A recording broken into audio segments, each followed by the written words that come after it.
Hi, everybody. Hello and welcome. As you know, I like to test everything before I get started, so we'll start in about 27 seconds. I'll just make sure the audio is working, make sure the video is working, make sure everything is working. It's always good when everything is working well. So we're starting in 12 seconds. Of course, it doesn't actually look like everything's working. So let me just click somewhere for a sec. I'm going to go to no display mode. Oh, maybe it is working. Well, hello and welcome to this English lesson in the great outdoors. I was just saying I wasn't sure everything was working. Let me know in the chat if it is. It sounds like on my end everything is working. The audio is working. The video is working. It looks like we'll be able to have an outdoor lesson. I'm very, very happy about that. I wanted to mention a couple things. One is it's very, very windy outside today. Let's go to the river cam. You can see the leaves moving in the tree a little bit. In order to protect myself, I did actually park my van right there. Maybe I can show you quickly. My van is right there beside me, protecting me from the wind. Hopefully I put my camera back in the right spot now. But I am happy to be here today. It is still beautiful here in Ontario, Canada. It will, of course, get colder every week as we move into fall. But as it stands, it looks like we'll be able to do a lesson outside today. And hopefully in a couple weeks, we'll be able to do a lesson outside again. If you're not sure who I am or what you just clicked on, I'm Bob the Canadian. I teach English here on YouTube. I make usually a shorter video every Tuesday, about 6 to 10 minutes long, where I teach an English concept. And then on Fridays, I do a lesson like the one we did yesterday on fixing and repairing. And on Saturdays, when the weather's nice, I sit outside and I answer questions from everyone. You're probably wondering, where is the link to the form? The link to the form that you can use to ask questions just appeared in the description below, and it's also shared in the chat by Todd and Dave. Hey, before we get started, let me say hi to Todd and Dave. I've seen Todd. I'm not sure I've seen Dave. If Dave isn't here, maybe Todd could text him. Todd and Dave, busy people these days. Busy people. Sometimes it's easy to forget there's a live lesson. I do want to say hi to Brent from American English with This Guy. Brent just crossed 6,000 subscribers on his channel this week. I think he did a live stream this morning to celebrate that. If you have not visited his channel, it's called American English with This Guy. Go check it out, watch a few videos, say hi, and congratulate him. But congratulations, Brent, for that crossroads. Always fun to see a channel grow. Let's get started. Let me see if the questions are coming in. It looks like they are. Let me get the first question on the screen. And I should actually click this button, shouldn't I? So the question shows up. By the way, I will go to, let's see here. I will go to the webcam on the river every once in a while so you can get a view. I did put the picnic table, the chair, and the bench out so you can choose your seat if you're using your imagination to be here. Ruslan says, hello, our great teacher Bob. Thank you for your awesome lessons. I wish you 1 million subscribers as soon as possible. You know, everything in time, Ruslan.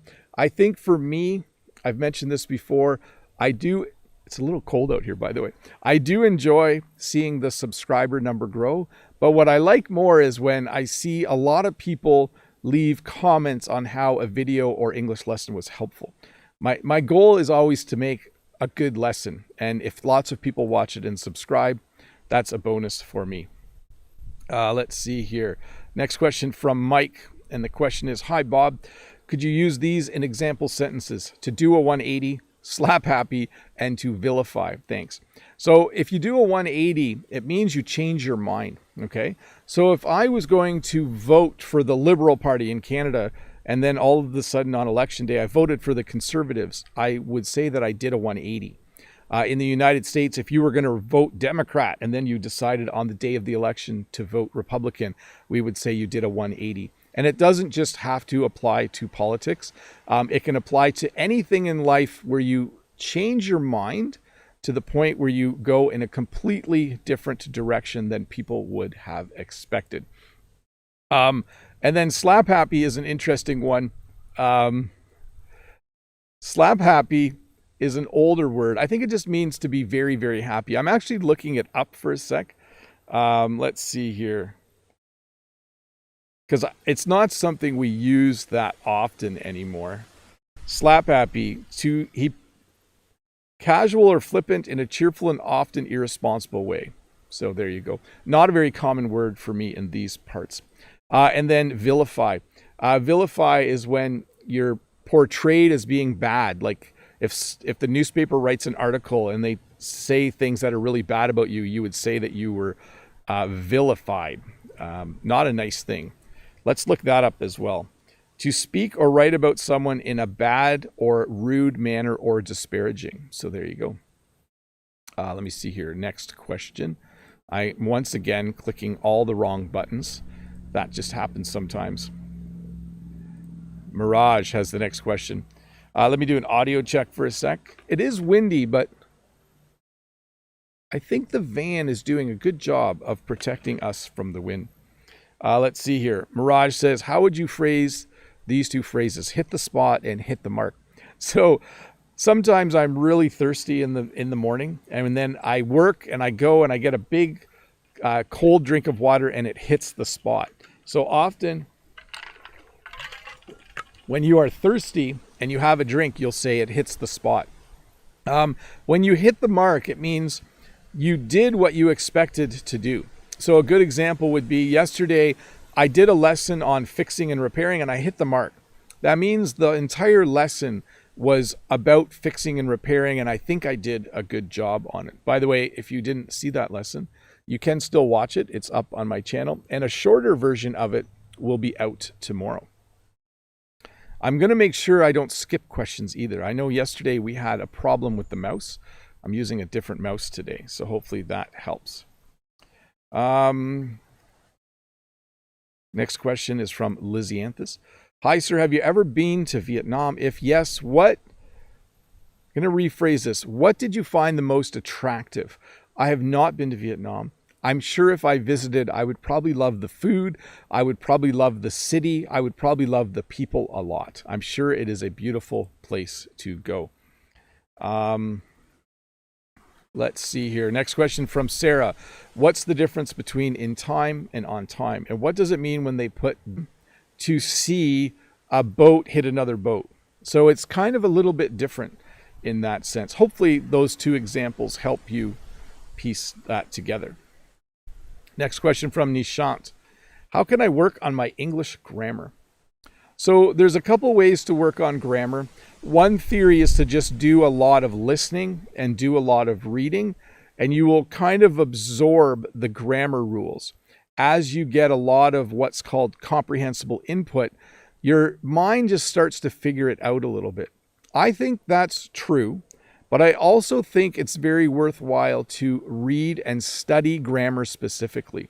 I know for myself as a language learner, listening and reading to a lot of things is helpful, but sometimes it's nice to just do some grammar exercises or read an explanation of why there are certain rules. It can be quite helpful to understand it. Let's see here. Federica says, how did school in Canada work when you were a child? So you can see things blowing around a little bit here. When I was a child, I went to kindergarten when I was 5 years old. It was half a day. I went in the, I can't remember now. I think I went in the morning and came home at lunch. I went on a bus. When I started grade 1, I went to school for a full day, which is about a 6.5-hour school day. And that continued right through until grade 12 when I graduated. So when I was a kid, I started by going to school at age 5 for half a day and then started full day school after that. I'm going to go to River Camp for a sec. As I'm doing that, I want to thank the 316 people who are watching. It is very cool to have all of you here. If you are new here, don't forget to click that red subscribe button over in the corner, and you will get notified when I do another English lesson. So hopefully you're enjoying the view let me get the next question ready while you are doing that. Let's see here. Next question is from Judith. Hi, Bob. Have a great weekend. Can you pronounce iridescent and describe its meaning? So it has something to do with light. I don't want to get the definition wrong, so I'm going to look it up for a second. I think it's when something glows. That's my guess at it. Showing luminous colors that seem to change when seen from different angles. So I'm sort of correct. There are some animals where, like the scales of a fish, in different angles, there's different colors that you see. But I think iridescent is more something that actually emits light and has different colors of light coming out of it. Iridescent. Should I make sure I pronounce it correctly? Let me click the iridescent. The Google guy said it the same way that I say it. So sometimes I like to check because you never know if you say something incorrectly. Even English speakers sometimes pronounce words wrong. Triptopal, hello Bob. When did you really start learning French? Why? Thank you for your honesty. I started learning French in kindergarten. À la maternelle. Oui, c'est ça le mot. I think that's the word. I learned my colors. J'ai appris mes couleurs. Orange, vert, rouge, etc. And then after that, it just continued.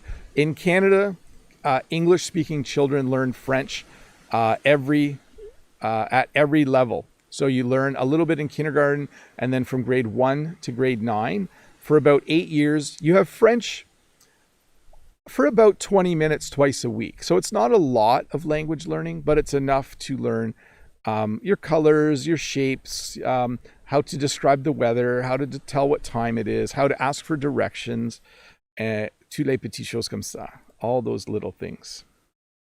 Let's see here. So Kurdish has the next one. Hi, Bob. First of all, can you explain the difference between lay down and lie down? Because it's confusing. Finally, please, can you try to explain it in a British accent? Oh, I can't really do a British accent. But first of all, lay down and lie down are used interchangeably sometimes, and it is wrong. You should not do that, but I do it all the time. I might say I'm going to lie down and have a nap. I'm going to lay down and have a nap. But the real thing that I should be saying is to lie down. Okay, so let's get a description here.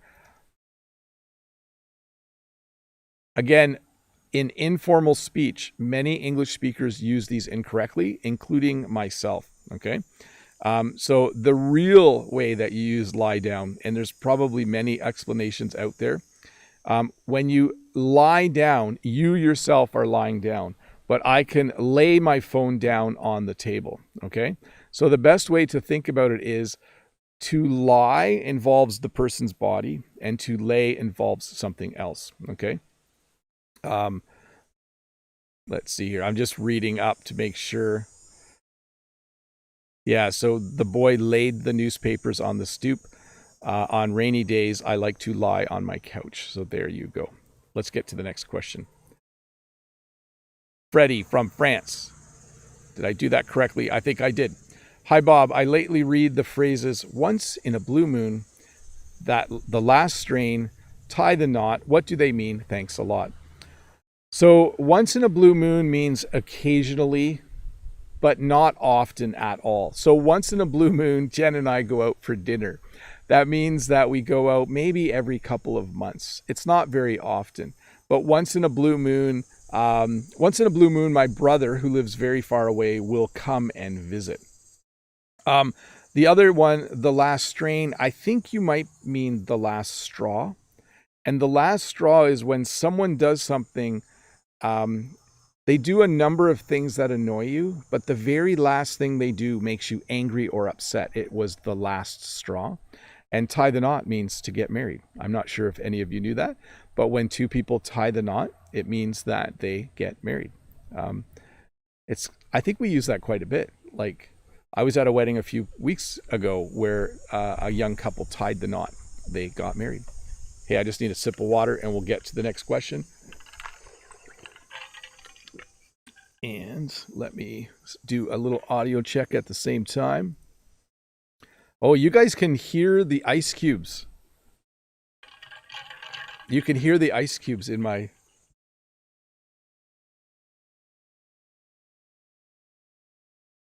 Yeah, I didn't realize you could hear the ice cubes. That's kind of loud and distracting. Maybe I shouldn't be drinking cold water when I do the live stream. Hey, let me get to the next question. It's from Yaroslav. Let me get it on the screen. Yaroslav says, "Hi, the wisest teacher, Bob. Just want to thank you for all. Take care." You are welcome, Yaroslav. I enjoy doing it.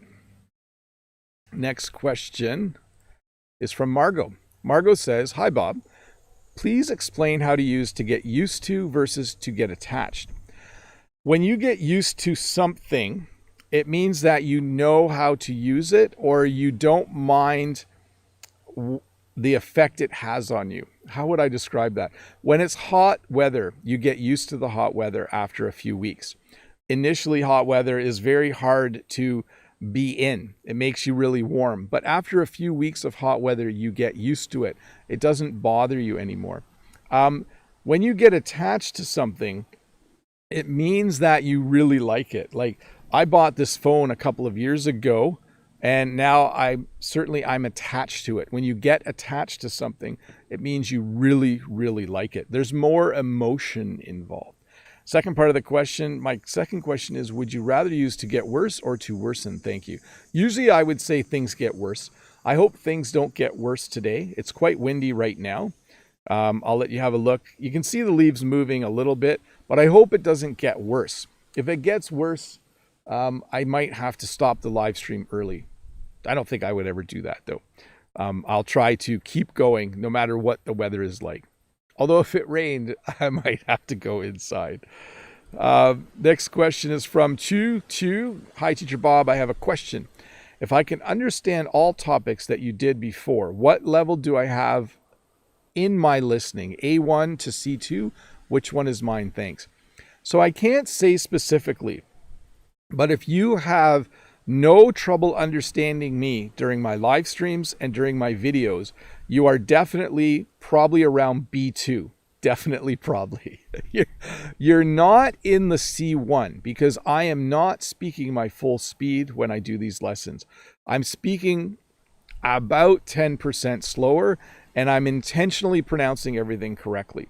So you're definitely a B2 if you can understand everything. Now, let me mention this, though. You are a B2 in listening. That doesn't mean you're a B2 in speaking or writing or in reading, okay? So, good question. I think that's about where you would be. "Hi, Bob. What's the best way to communicate with other people? Please explain." Well, in general, the best way to communicate with other people is with kindness, with a smile on your face. But I think you might be asking, what's the best way to find someone to speak English with? The best way to find someone to speak English with is to look for a language exchange where you can teach someone your language and they can learn yours. Meet at a coffee shop or online on FaceTime or Zoom or something like that. And then the other way is to just hire someone. Hire someone from a website or app like Cambly or italki or Preply. There is a link to Preply below. You can explore that. Sundari, what is stay gold mean? What does stay gold mean, Teacher Bob? A couple little fixes there. Thank you. May God always bless you. So stay gold. I think this might be from the book The Outsiders by S.E. Hinton. I think Ponyboy either tells someone to stay gold or is told to stay gold. It means to not change and just be a good person, okay? Are you reading that book? Maybe that's the book you're reading. If you're wondering how I know, that book is taught in English classes in high school in Canada, and I've actually taught that book. Let's see here. Andre Padron, what would you say if you are guiding someone who is driving? We don't need the two. Turn to the left, curve, or bend to the right, swerve around, stop in front of the building, thanks. So if you were, basically we call this person the navigator. That's kind of the formal word. The informal word would be the person who is giving you directions while you drive. So we would say things like, let me just imagine I'm I'm navigating or I'm the person giving directions. So sorry, it just made me giggle because I think Brent and his wife are driving right now. Brent is driving, and I think his wife's probably the navigator right now. She's probably telling him how to get to where they're going. You would say things like this: stay on this road for 4 kilometers. At the next light, turn right, or at the next light, turn left. At the next intersection, keep going straight. At the next intersection, turn right. At the next off-ramp, get off the highway. Those are the kinds of things. We would rarely say curve or bend to the right. We would always use turn. And we would only say swerve if there was something on the road. We say, oh, swerve to the left. Although usually you just say, there's something on the road. Watch out, is what I would probably say. And I would say pull up in front of that building. You could say stop in front of the post office. I would most likely say pull up in front of the post office. Both work. Both are totally correct.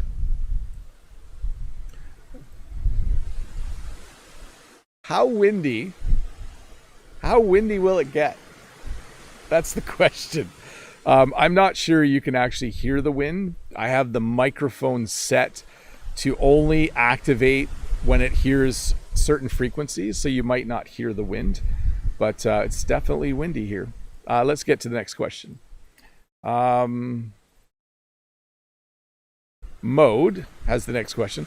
I'd like to offer 3 congratulations. 1, to you for getting yet another video to reach 1 million views. Yeah, some of those older videos keep growing. To Brent, remember Brent is American English with this guy. That's his YouTube channel. To Brent for reaching 6K subs. Congratulations, Brent. Big thumbs up. And to Rod for celebrating his first year on YouTube. So Rod, the English teacher, who hangs out in the chat quite regularly as well, reached his first year on YouTube. Very, very cool. Rod and I go way back. Rod and I actually met the summer before this past summer, chatted a lot on Zoom. And I think most recently, Rod and I did a little video together where he asked me questions and I answered them. We did that at the beginning of the summer. So congrats to you two. I'm not going to congratulate myself because, I don't know, that's just a little odd to congratulate yourself, isn't it? I'll give myself a pat on the back later. This is from Ahmed. Hi, Bob. I have no question today. And I just wanted to tell you that the first video you did on phrasal verbs will never die. So I'm always surprised at which videos do well. So I make English lessons. For those of you that don't know, they come out on Tuesdays. And then after a few months, some of them start to get more views, and then they just keep getting views. Probably the video with the most views is the restaurant video. But certainly the first phrasal verb video has a lot of views as well. Yes, I hope they keep going. It's kind of nice to see them go. Let's see here. Ayan says, hi, best teacher Bob. What do you do when someone asks you what's up? I say not much, or I actually describe what I'm doing. Okay, so if I walk into work and someone says, hey, Bob, what's up? I might say, oh, not much. Or I might say, oh, not much, just heading to class. Or, oh, not much, just doing my hall duty, which is like walking around and making sure students are behaving. 1 sec. Sorry, my camera does a little weird thing where the screen turns off.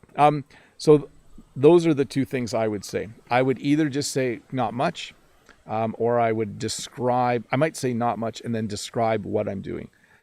If someone walked up right now and said, hey, Bob, what's up? I might say, oh, not much. I'm just doing a live stream. I'll talk to you in 35 or 40 minutes. Let's see here. Renata says, hello, Bob. How would you explain the expression flipping off the flop? Now I just enjoy the ride. It's from a song by Katy Perry. Thank you, sir. Have a great day. I don't know the meaning of it. I don't know the meaning of that phrase, Renata, flipping off the flop. So flipping off someone. So we have a hand gesture in English where you just have the middle finger up and the other fingers are down. I don't want to do it. And the slang term for that is to flip someone off. Like if you said I was driving along and someone drove by and the person was flipping me off, it means they were giving you the finger, the middle finger. I don't know if that's what Katy Perry means, but she might. I'll have to research that. Eduardo in the super chat says, "Hey Bob, good morning. I'm here in Mexico. We have a phrase when someone is multifunctional. We say you're like a Swiss Army knife. Do you have some similar phrase in English? Thanks in advance." We simply say multi-talented. That's probably the most accurate description. Like, oh, that person, should I cover my mic when I do that? That person plays 6 instruments. They're multi-talented. Or he plays hockey and soccer and the guitar. He's multi-talented. Let's see here. DOY. Hi, Bob. Could you recommend any tips to read faster and get the main idea? Thank you so much. So here's 2 things I will say. First of all, if you are reading to learn English, don't try to read faster. Try to read at a speed where it's enjoyable, where you are understanding everything. The second thing I would say is this. The more reading you do, the faster you will get at reading. It's just a natural thing with humans. So read a lot. I think that will be very, very helpful. Let's see here. Next question from Sala. Hello, Teacher Bob. We want an episode on poems for beginners. So can you help them to form sentences, please? Yeah, I could do that. The problem is a lot of material is copyrighted and you can't use it. But I could maybe do a lesson at some point on simple poems. Let me put that on my idea list and we'll see what comes of it. No promises though. I'm not sure initially I can think of a good way to do a lesson like that. James says, "Hi Bob, have a good day. My question, what do disguise and distinguish mean? They look the same." So a disguise, the noun form, a disguise is when you wear a mask and different clothes and maybe a fake mustache and sunglasses so that people don't recognize you, so that people wouldn't know you're who you are, okay? A lot of times when people commit a crime, they'll wear a disguise. Celebrities, really famous people, might wear a disguise when they go out in public because they don't want people to recognize them. But when you distinguish between things, you highlight their differences. So if I wanted to distinguish, between the types of shirts I have shirts with collars and I have t-shirts. So let's get a formal definition of to distinguish though. Let's get a good internet definition of that. Meaning of to distinguish. I'm also distinguished looking. That's another way to use it. Recognize or treat someone as different. The child is capable of distinguishing fiction from nonfiction. Okay, so it's the ability to know the difference. To perceive or point out a difference, that's the definition I was giving. So hopefully that helps, James. Let's go on to the next question. Marcin says, "Do you think there is something like talent for learning languages?" Well, human beings seem to be built to be there's a lot of variety. And in that variety, people are better at some things than other people. I'm really good at learning new computer stuff quickly, but I'm not very good at playing football. What else am I good at? I think I'm relatively good at explaining things, but I'm not really good at writing down the explanations. So I think there's probably some truth to the fact that there are some people who are just really, really good at learning languages. They are really, really talented in that area. It's just the nature of human beings, I think. Ario says, "Hola, Mr. Bob. Could you make a lesson about culture between Canadian culture and American culture? I request a lesson about the culture differences. Thank you." Yeah, I could do this. I think I might want to wait on that until I could do the lesson in person with an American. I think it would be a lot of fun to do a lesson on the cultural differences. What I mean by that, things like in some US states, going and watching a high school sports game on a Friday night is very, very popular. In Canada, it's not very popular. In Canada, going to watch a hockey game on a Saturday afternoon or watching Hockey Night in Canada on the TV is very, very common. So I think I would like to do a lesson like that, but I would like to do it with someone like Brent from American English with this guy, where we both sit down and actually talk about it. But good one. I'll put that on the idea list as well.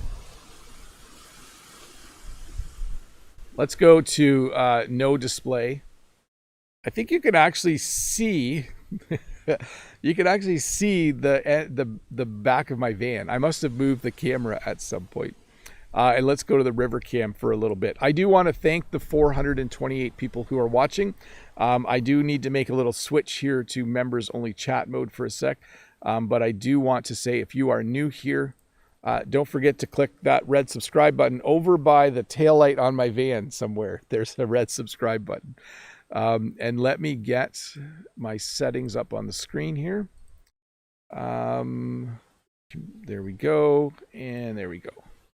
So we're going to move into members only mode. What that means is that chat is open to members only, and I will answer questions directly from the chat for the next few minutes. So if you are a member, if you're someone who clicked that subscribe button down below, sorry, the join button, I don't know where it is.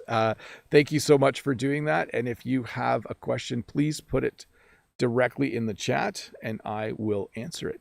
Let me see if there are any in the chat yet. Usually it takes a few moments. Why don't I do an audio check while we're waiting?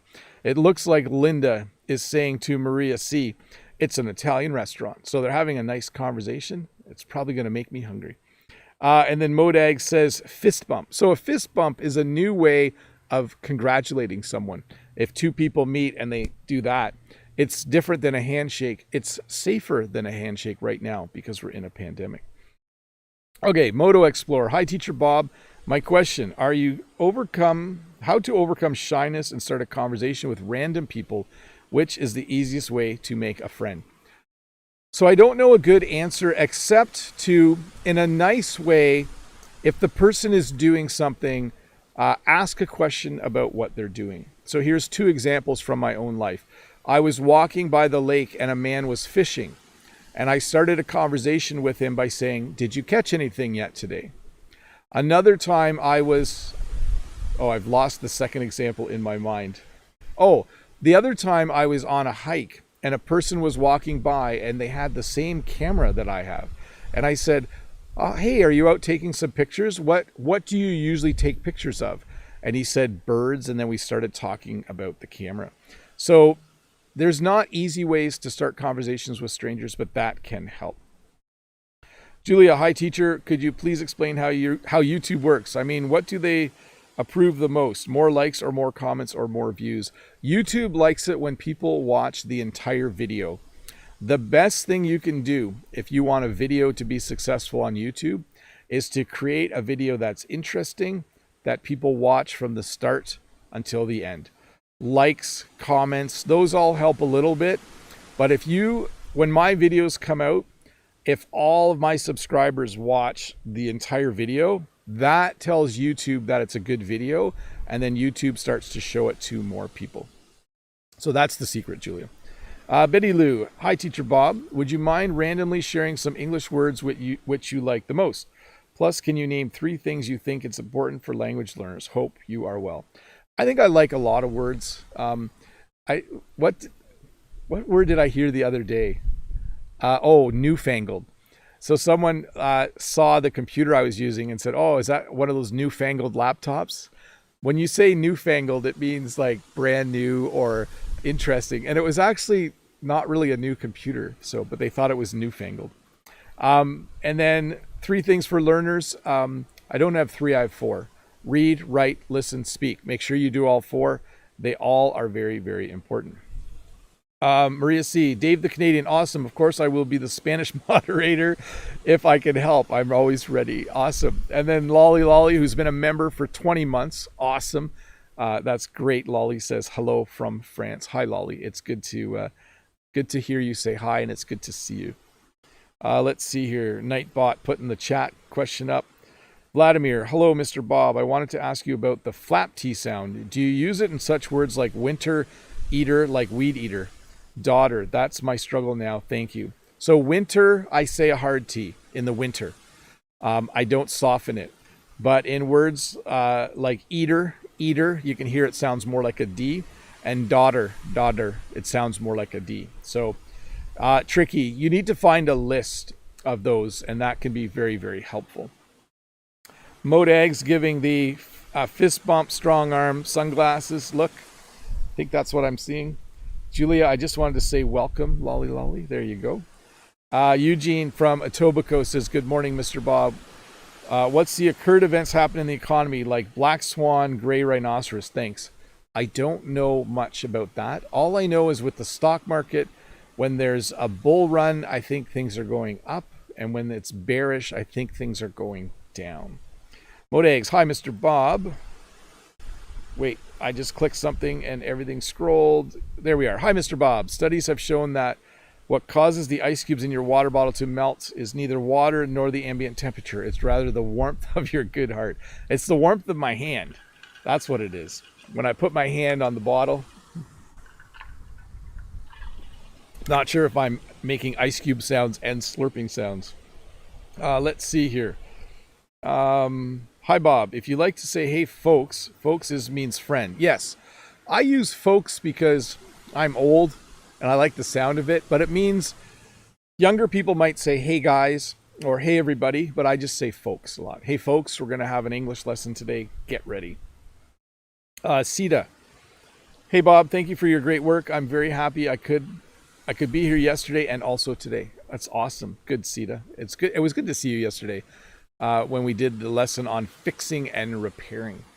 Hey, let's go to Rivercam so people don't get too bored listening to my voice. And let me get to the next question.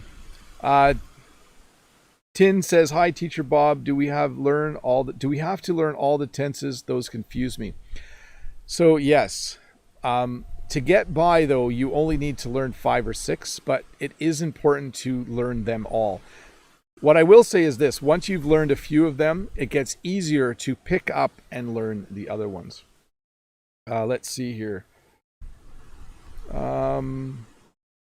Vladimir, sorry, there's a glare on my screen. So Vladimir says, hello, Mr. Bob. Hello, everyone. Mr. Bob, what is standing on the right side of the camera? I think it's a car accumulator, isn't it? So on the right side of the camera is my van. It's the back of my van because it's really, really windy here today. And so I parked my van to block the wind. I think that's what you're talking about. Now it's gone, right? Yeah, I moved it. Mode says to Lolly Lolly is a veteran. I always look up to her and practice my broken French with her. Yes, Lolly is a veteran. Maria C. Hello, Bob. How are you? What a wonderful landscape you offer to us while doing your live streams. You are always taking care of even all the little details to make the perfect videos. Yes, I like to think so. Sometimes, though, I just make a video quickly and it's not as enjoyable. But I do like to think about things like, it seems silly, but I moved the picnic table so you could see it better. So you could maybe imagine sitting there as well. Let's see here. Julia, oh, I see. Thank you for explaining. No problem. Brent from American English with this guy says, I would love to sit down and have a conversation with Bob the Canadian. I was just going to express myself rudely. I was going to say stupid pandemic. That would be how an English speaker would talk about the pandemic right now. We would just say stupid pandemic, stopping all of us from doing the things we want to do. Yeah, let's get through this pandemic, Brent, and then meet up. Linda, one day, Brent, you will. Yep. Mickey says, good afternoon, Mr. Bob. It's Giovanni from Brazil coming with more phrasal verbs. So my question today is, how should I use the phrasal verb wind up? Could you make a sentence? Thanks in advance. So when I'm done, I wind up my cables. So I loop them up and I wind them up. When you fly a kite, when you want the kite to come down, you wind up the string. And you can also wind up a person. It means you say things to them to get them really upset about something. You can wind them up.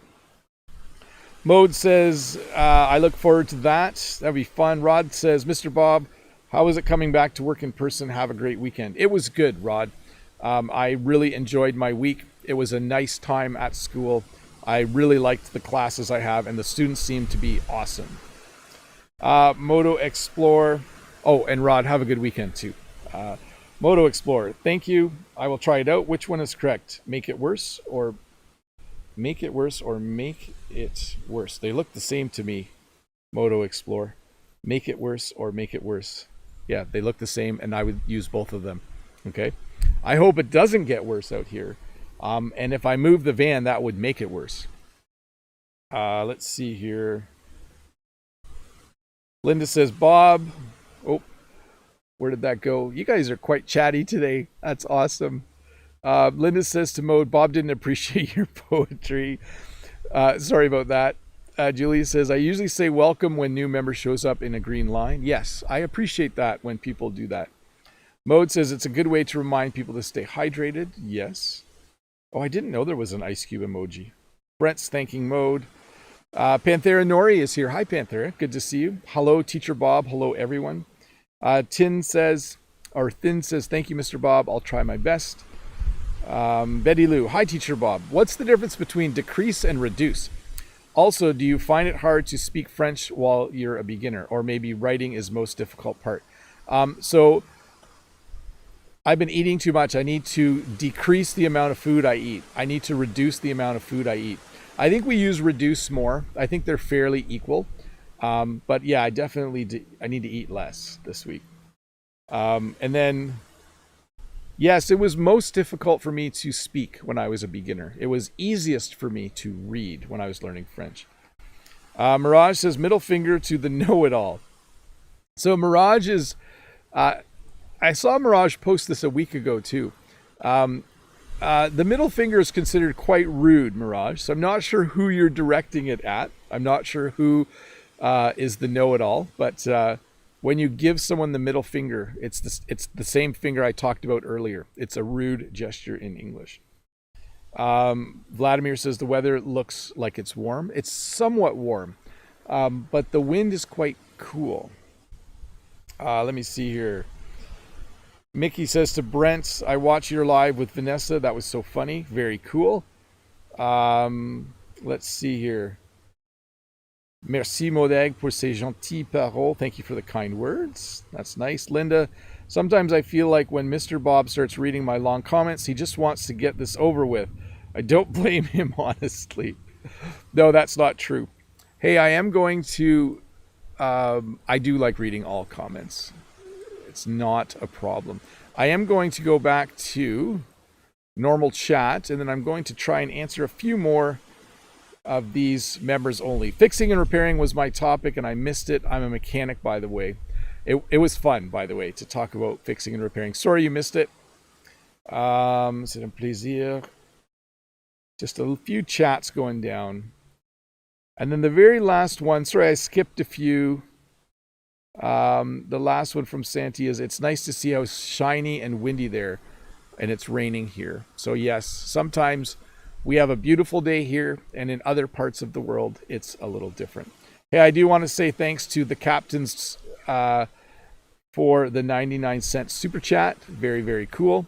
And as you can see, it's everybody can chat mode again, and I will get back to the questions. Let me get the first one on the screen. So Pato says, what's your opinion of Pidgin Englishes? So Pidgin is a term for when people speak English, but they use a lot of their own words in the English. And there are different parts of the world where people do that. My opinion is it's just another way to communicate. And it's just the same happens with French. I think it might be patois. And it's just another way to talk and another way to communicate. So I don't really have much of an opinion other than they're kind of cool. Let's see here. Natalia, I have long wanted to ask, how do you feel about comments on your videos? Every time I doubt how you feel better when comments are written or not since you read them. I like reading comments. The thing that makes me the most sad about comments is that I can't always read or respond to them all. Sometimes there are just too many, or I'm too busy that week. I do really, though, appreciate the comments. 99.9% of the comments I get are very, very positive. And so I do appreciate the comments and I do like reading them. So even if I don't respond, do know that I generally read almost all the comments, especially on my second channel. I read and respond to almost all of them. Let's see here. Notive says, hi there, do you want to come to Thailand? If you want to come to Ratchaburi, you can come. Someday I will visit places. I don't know when I will start traveling though. Why is the name of the movie? This is Muhannad. Why is the name of the movie Mission Impossible and not Mission is Impossible? That's a good question. Because there's a show too called Restaurant Impossible now, where this guy goes in and fixes the restaurant. I think it's just a way to express it. It's a cool way to make a title. And we would use that only for titles, like Tree Tall. No, I don't know if we would say that. I don't know. That's a good one. It sounds better though, Mission Impossible. Let's see here. Next question from Bar. What is the difference between the words it's and its? Thanks. So it's is a short form of it is. Okay. So it's going to be a long day. That's the short form for it is going to be a long day. And it's, let me just get a formal description here. Sorry, I'm just pulling it up. So it's is a contraction of it is. And it's with no apostrophe is the possession. So it's my van. Okay? No, that's wrong. So it's his. That's how you would say it. Let me get this correct. It's going to be a sunny day is a short for it is going to be a sunny day. Okay? And then let me get an example of the other one. Let's see down here. The computer lost its power supply. There you go. Or the car won't go anywhere without its wheels. There we go. Sorry, it's getting a lot windier here and it's a little distracting and I'm having trouble focusing on answering the questions right. But I will soldier on. We only have about 10 or 15 minutes left. I will get this done. So let's get to the next question. From Nazir. Hi, Bob. How's it going? I had a few things to ask you about English, but I can hardly remember right now. They're just out of my mind. It's awful. Have a great day. A common problem when trying to think and write in another language. Sometimes it just slips your mind and you aren't sure what you were going to say. So here's the same question from Vladimir. Hello, Mr. Bob. I wanted to ask you about the flap T. Do you use it in such words like winter, eater, and daughter? So again, winter, I hit the T. Winter. Okay. Eater and daughter, I don't hit the T. Sylvia, do you create any resources for teachers or would you consider doing it in the future? I had to add a word there. The only thing I do is this right now is a few weeks after a lesson, a Tuesday lesson comes out, you do get a full transcript and a fill in the blanks worksheet if you are a member. And if you are a member, you get a transcript of every Tuesday video the same time the video comes out, actually a couple minutes later. Other than that, I don't create any resources for teachers. 404 Not Found says, hi, Bob. You are Bob the Comedian. So I'm Bob the Canadian. Some people think I'm Bob the Comedian when I am being funny or telling jokes. Let's see here. Florencia, could you create a video on phrasal verbs that have the same meaning, little fix? For example, fix and fix up. Or set and set down. I'm going to set my phone on the table. I'm going to set my phone down on the table. I'll put that on the idea list, Florencia. And hopefully I find time to do that in the future. Next question is from Sukana. Hello, Mr. Bob. Thanks for these live videos. My question, what are the meanings and the difference between uphill and downhill. When you walk uphill, it's really hard, okay? When you walk uphill, you are going against gravity as you go up the hill. It's very, very hard to walk uphill or bike uphill. It's a lot easier to walk downhill.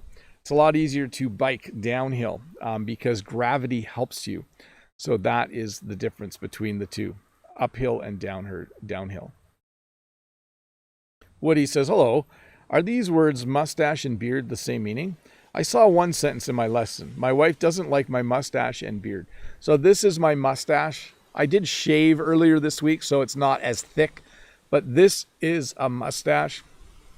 Everything else is considered a beard, okay? If I didn't have hair here, this little part would be called a goatee. But because I have facial hair all along here, it's considered a beard, and this is considered a mustache. Hopefully that helps, Woody. Hopefully now you know the difference. And I can't help you with the fact that your wife doesn't like your mustache or beard. You maybe should figure out what you like and what she likes and come to an agreement. Maybe you can compromise and have a mustache and a goatee. Maybe that will work.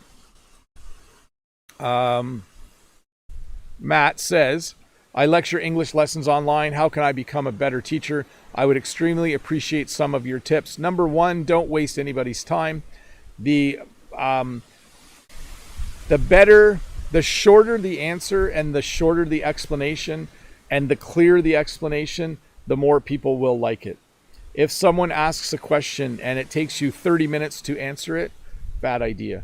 If it only takes 30 seconds or 1 minute to answer something, do that, okay? So be concise and be happy. Smile, be in a good mood. People do not like a teacher who is grouchy or crabby or in a bad mood. When I'm in a bad mood, the number of viewers goes down on my live streams. And be relatable. Like, make sure, just talk to people. Students are people. They're not, they have lives. So just be nice to them. Talk about your life a bit. Ask them appropriate questions about their life. An example would be, sometimes I have students in my class who play on a sports team. And if I know that team, the school team, played the night before, I'll ask how the game went. Let's see here. There's a long answer to how to be a good teacher, and I don't have all of the details.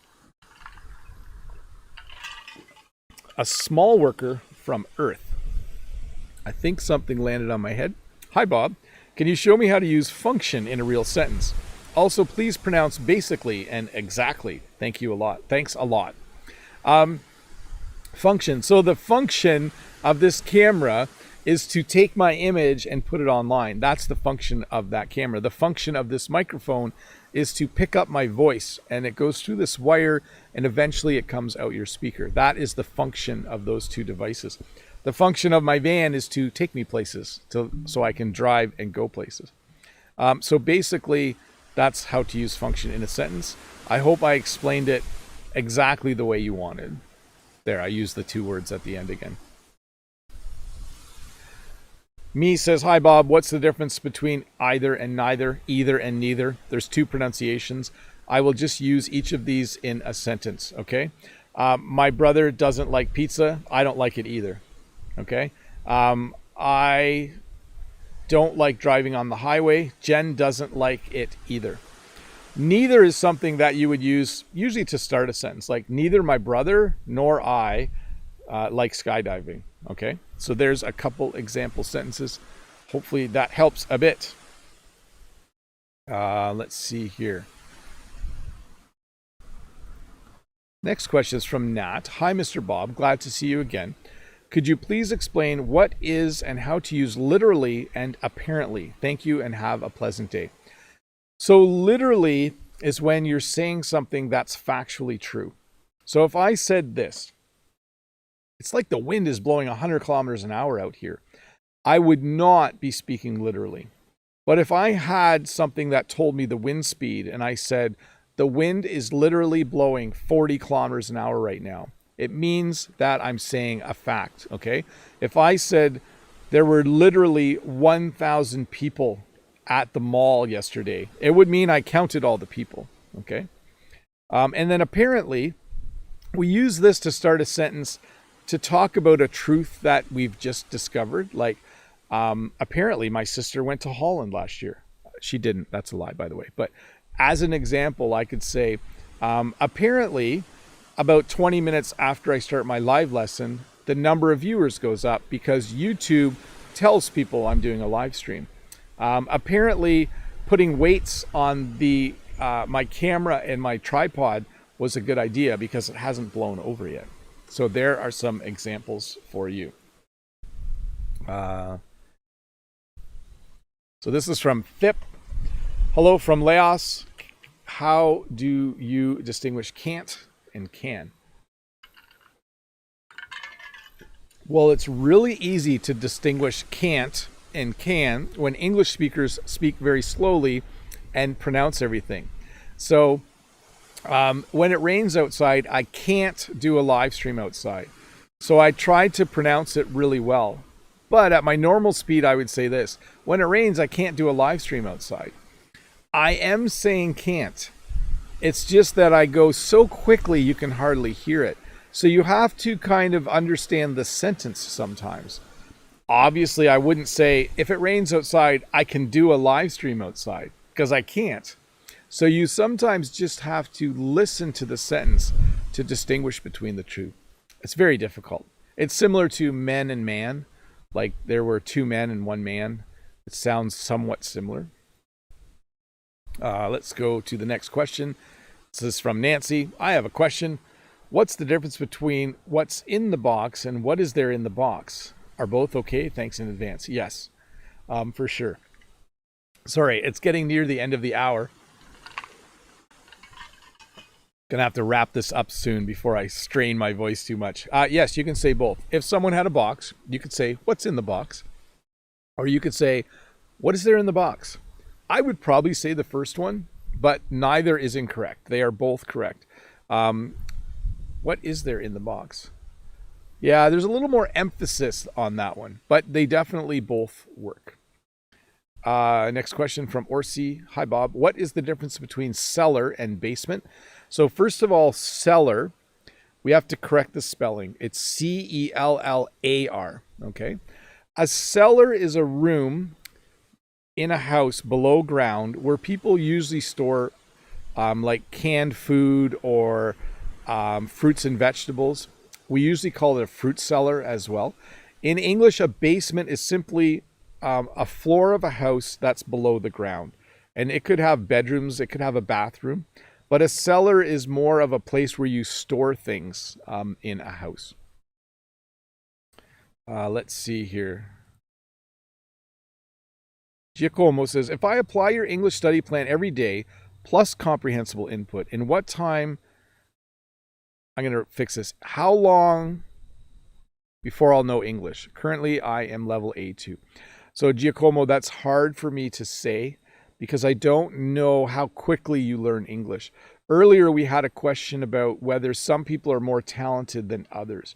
But I would say this, if you're studying an hour a day and you're an A2 and you're doing that 5 or 6 days a week, and if you're making sure that, yes, you should get lots of comprehensible input, but you should also make sure you're doing some writing, that you're doing some speaking, have a conversation partner once or twice a week, you should be able to move up a level every 6 months to 12 months.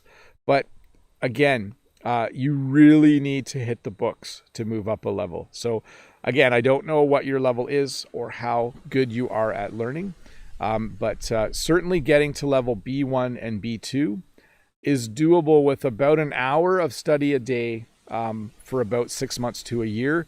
6 months is probably pretty short though. Probably a year or a little over a year is better. Getting from B2 to C1 though is a whole lot more work for sure. Let's see here. Larissa says, what's the difference between welcome to and welcome from? I would rarely use welcome from. I just want to say welcome from all of us. Like if I was talking in front of a crowd at my school, I might say to the crowd, I just want to say welcome from all the teachers who work at the school. Okay.